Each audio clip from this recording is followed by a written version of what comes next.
अल्हम्दुलिल्लाह।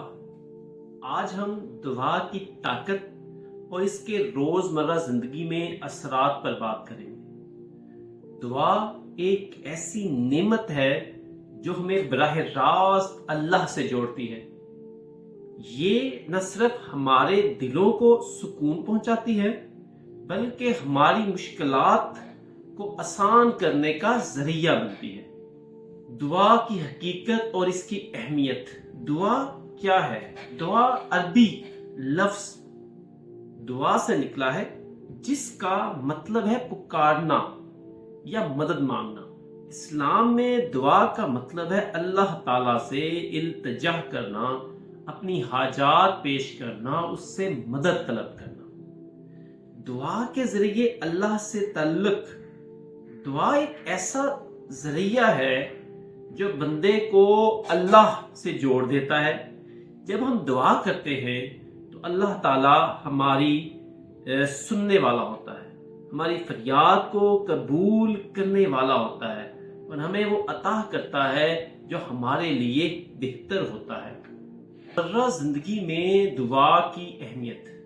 दुआ सिर्फ इबादत का हिस्सा नहीं बल्कि ये जिंदगी के हर पहलू में मददगार साबित होती है। रोजाना दुआ करने से हमारी जिंदगी में सुकून, बरकत और आसानियां पैदा होती हैं। दुआ के फवायद। अंदरूनी सुकून और इत्मीनान।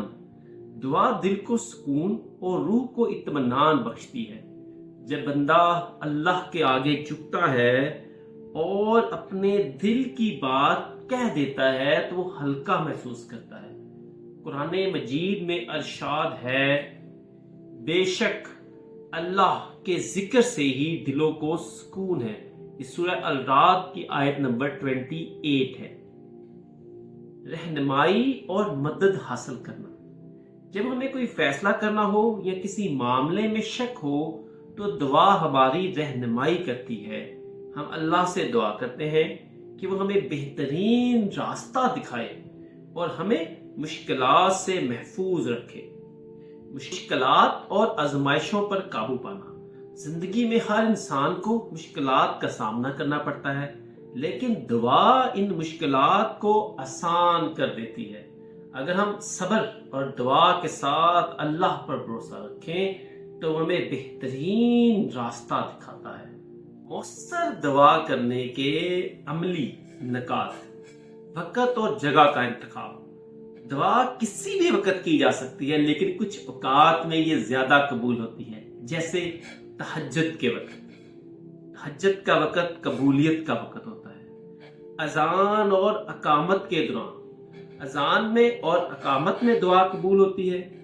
जुमा के दिन आपकी हर दुआ कबूल होती है। और अफ्तार के वक़्त मांगी गई हर दुआ अल्लाह के हुजूर कबूल होती है। अखलास और आजिज़ी। दुआ में सबसे अहम चीज अखलाक और आजिज़ी है। जब हम खलूसे दिल से दुआ करते हैं और अल्लाह के सामने आजिज़ी इख्तियार करते हैं तो हमें जरूर नवाजता है। सब्र और मुस्तकिल मिजाजी। कभी ऐसा होता है कि हमारी दुआएं कबूल नहीं होती, लेकिन हमें सब्र और मुस्तकिल मिजाजी के साथ दुआ करते रहना चाहिए। अल्लाह बेहतर जानता है कि कब और कैसे हमारी दुआ को कबूल करना है। ताकतवर दुआएं। हिफाजत और सलामती के लिए दुआ। या अल्लाह मुझे आगे से, पीछे से, दाएं से, बाएं से, ऊपर से और नीचे से महफूज रख। सेहत और तंदुरुस्ती के लिए दुआ। ऐ अल्लाह मुझे ऐसी शिफा अता फरमा कोई बीमारी बाकी ना रहे। कामयाबी और रिज़्क के लिए दुआ। ऐ अल्लाह मुझे पकीज़ा, हलाल और बरकत वाला रिज़्क अता फरमा। दुआ की ताकत को अपनाना। दुआ एक ताकतवर जरिया है जो हमारी जिंदगी में सुकून, बरकत और कामयाबी लाता है। हमें चाहिए कि हम अपनी रोजमर्रा जिंदगी में दुआ को शामिल करें और यकीन रखें कि अल्लाह हमारी दुआओं को सुनता है اللہ ہمیں دعا کی طاقت کو سمجھنے اور اس پر عمل کرنے کی توفیق عطا فرمائے، آمین اللہ آمین۔ اور یہ آج کی ویڈیو خاص طور پر نوجوانوں کے لیے ہے کہ وہ دعا کو سمجھیں اور زندگی میں کامیابی کی